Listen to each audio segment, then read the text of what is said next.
그 청송교도소라고 하는 곳인데 그 교도소에 두 BJ가 침투해서 들어갔어요. 거기를? 원래는 못 들어가는 곳이죠. 그러니까 나올 수도 없지만 거기 안 들어가려고 그러죠, 다. 함부로 들어가도 안 되는 곳인데, 그러니까 그 방송을 찍으러 들어간 거예요. 이 온라인 방송 진행자들이 오늘 새벽 교도소에 차를 타고 들어가서 생방송을 했습니다. 아침에 출소하는 지인을 데리러 왔다는 말에 경비 직원은 신원 확인 없이 초소문을 열어줬습니다. 두 개의 문을 지난 BJ들은 교도소 내부 접견실과 관사 등을 30여 분 동안 생중계한 뒤 왔던 경로를 따라 유유히 빠져나갔습니다. 근데 이제 이 두 사람은 그 이미 벌써 감옥에 복역한 경험이 있기 때문에 어떤 식으로 하면 들어갈 수 있는지를 아마 이제 미리 알고 있어서 그래서 들어갈 수 있었던 건데요. 근데 이 경우에 그냥 벌금형이었더라고요. 아이러니하게 이 방송을 또 자기들이 또 우리 나왔습니다 뭐 이런 사실 거. 제가 정확히 말씀하신 것 때문에 이제 이 주제를 선택할 때 고민했던 점이 그런 점이었어요. 그러니까 그 여기서 다뤄지는 것 그 자체가 사실은 이 범죄를 저지르는 사람들에게는 도움이 되는 것일 수도 있지 않을까. 그래서 아마 제가 오늘 최대한 그 자세한 그 인적 사항을 알 수 있는 내용들은 얘기 안 하려고 노력을 할 텐데요. 네. 그렇죠. 사실 관종한테는 오로지 관심만이 목표이기 때문에 지금 이것도 분명히 그 불법적인 건데도 그런 행동을 한 거잖아요. 2020년에는 또 어떤 일이 있었냐면은 음주운전을 하면서 생중계를 한 사람이 있었어요. 음주운전을 하면서 유튜브 생방송을 한 40대 남성이 현장에서 붙잡혔습니다. 저 태어나갖고 음주운전 오늘 처음 걸린 겁니다. 예. 내가 방송 끼고 음주운전하고 왔잖아요. 예. 내가 깔끔하게 뭐 하면 되죠. 그러니까 이렇게 단지 관심을 받기 위해서 음주운전이라는 굉장히 사실 위험한 범죄라고 생각하는데, 음주운전은 다른 무고한 사람들도 이 차와 사고가 나면은 그렇죠. 그 상해를 입을 수 있는 그런 것이잖아요. 그래서 결국 A 씨에게는 그 징역 6개월과 집행유예 2년 그리고 그 준법 운전 교육 40시간이 명령되었다고 합니다. 그 사실 이제 이렇게 그 관종이 심하다 보니 가지 말아야 될 곳에 들어간 이런 범죄들이 있는 반면, 또 어떤 종류의 그 관종에 의한 범죄가 있냐면은 그 사이버 레커라는 말 들어보셨나요?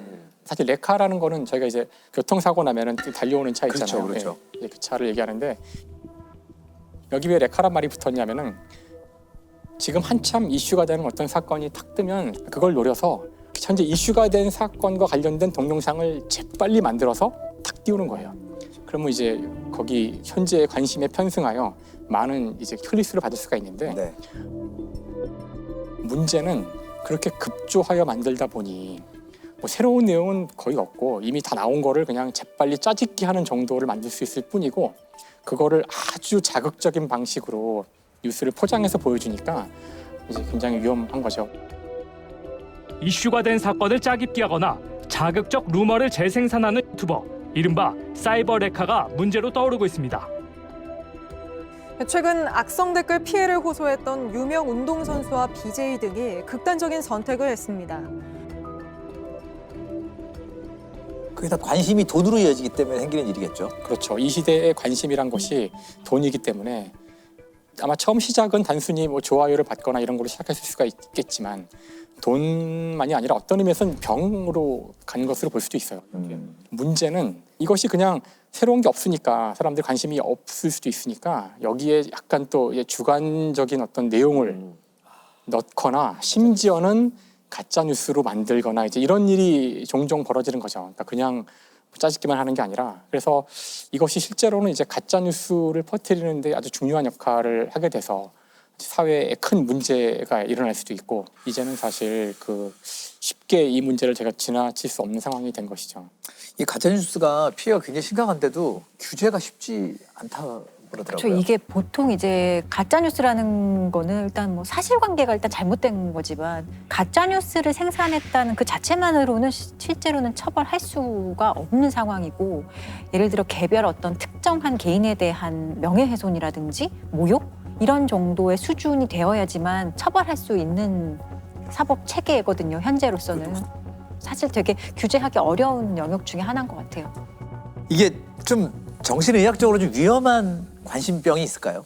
그 뮌하우젠 증후군 같이 이렇게, 뮌하우젠 증후군. 아예 관심을 받기 위해서 자해, 뭐 심지어는 가족을 위험에 빠뜨리거나 아니면 그 외에 없는 질병을 얘기한다던가 불행을 만들어내고 이런 경우들 되게 많이 하죠. 사실 이것은 아주 옛날부터 알려져 있었어요. 그 학계에서는 1950년대에 미국의 의사가 이런 종류의 그 질병이 있다는 사실을 알게 된 거고요. 그래서 증세는 말씀하신 대로 이제 너무나 관심을 받기를 원한 나머지 거짓으로 꾸며댄다거나 주로 몸을 이제 막 상하게 한다거나 이제 이런 증세를 보이는 건데, 근데 이 뮌하우젠 증후군 가운데 아주 안 좋을 수 있는 케이스가 그 다른 사람을 이용하여 자신에 대한 관심을 이제 끌어내는, 그러니까 자기를 상해하지 않고도 관심을 받을 수 있으니까 어떤 의미에서는 좀 더 이 사람 입장에서는 더 나아진 방법일 수도 있을 텐데 아주 안 좋은 방법이죠. 그래서 이럴 때에는 자신이 손쉽게 사용할 수 있는 그런 사람을 쓰게 돼요. 그러니까 멀쩡한 자식을 아프게 만들거나 이제 이런 일이 벌어지는 거죠. 그래서 실제 그런 사례가 있었는데 미국의 그 스피어스라는 사람인데요. 그 이제 아이를 낳았어요. 아들을 낳는데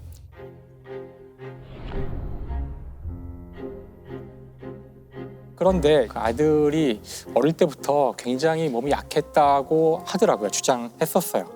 그래서 아들을 낳아서는 그 아들을 키우는 과정을 SNS에 육아 일기처럼 쫙 올린 거예요. 아주 많이 열심히 올리니까 이제 뭐 사람들이 막 응원도 해주고 뭐. 근데 결국에 이 아이가 한 5살쯤 됐을 때 결국 이제 죽게 돼요. 죽게 되는데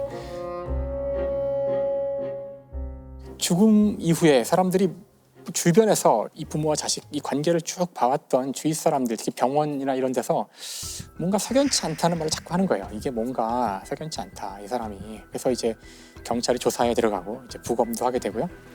근데 결론이 뭐냐면은 그 치사량 이상의 나트륨이 검출이 됐어요, 몸에서. 근데 그런 정도의 나트륨은 그냥 뭐 웬만큼 먹어서 될 수 있는 수준이 아니기 때문에 이건 거의 나트륨, 즉 소금이죠. 소금을 독극물 같이 쓴 거예요. 그러니까 도대체 이게 뭘까?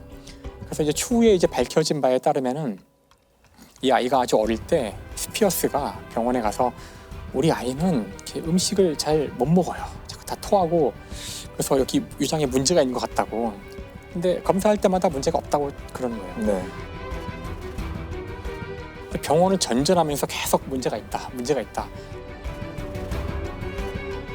결국은 이제 문제가 있다는 것에 동의한 의사가 수술을 해서 관을 이렇게 위장에 직접 넣어서 연결을 하는 그런 수술을 하게 돼요. 그 아무런 건강에 이상이 없는 아이를. 그렇게 볼 수 있죠. 그래서 그 관을 통해서 음식을 넣고 있었던 거예요.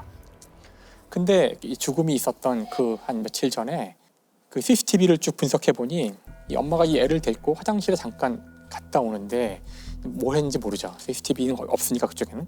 그 이후에 애가 이제 서서히 상태가 안 좋아진 거예요.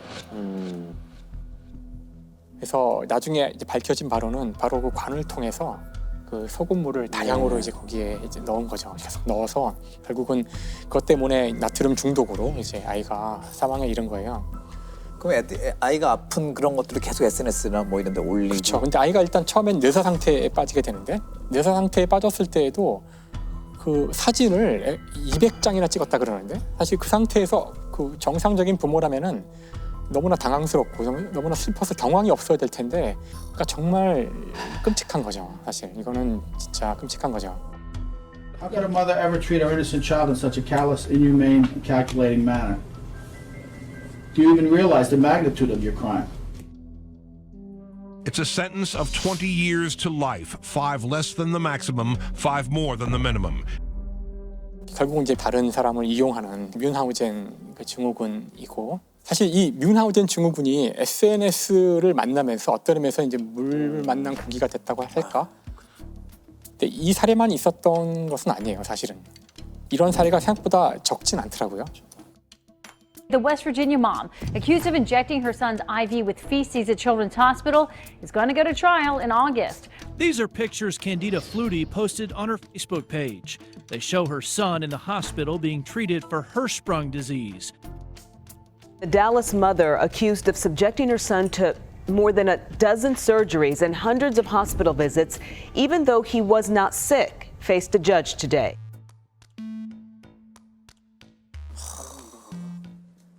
사실 이 시대에 우리가 가장 중요하게 다뤄야 될 자원이 바로 관심이라고 생각하거든요. 끊임없이 그 여러분의 관심을 단 1분이라도 더 끌기 위해서 알고리즘을 개발하고 전 세계의 모든 기업들이 바로 우리의 관심이라는 자원을 쌓고 있다는 거죠. 근데 우리가 거기에 이제 많이 빼앗기고 있죠. 관심을 자기의 통제를 벗어나는 정도까지 빼앗기기 시작하는데 언제나 우리가 이야기했듯이 그 뭐든 지나치면 이제 굉장히 위험한 거죠. 그래서 다른 사람의 관심을 바라는 것은 인간의 자연스러운 본성이고 그건 참 좋은 일이죠. 사실 관심 받으면 기분 좋은 일이고 아까도 제가 가서 사진 찍어서 인별에 올렸지만 기분 좋더라고요. 하지만 이것이 과해지면 범죄가 되고 끔찍한 일이 될 수도 있고 이렇다는 거를 이야기하는 그런 시간이 됐으면 좋을 것 같아요.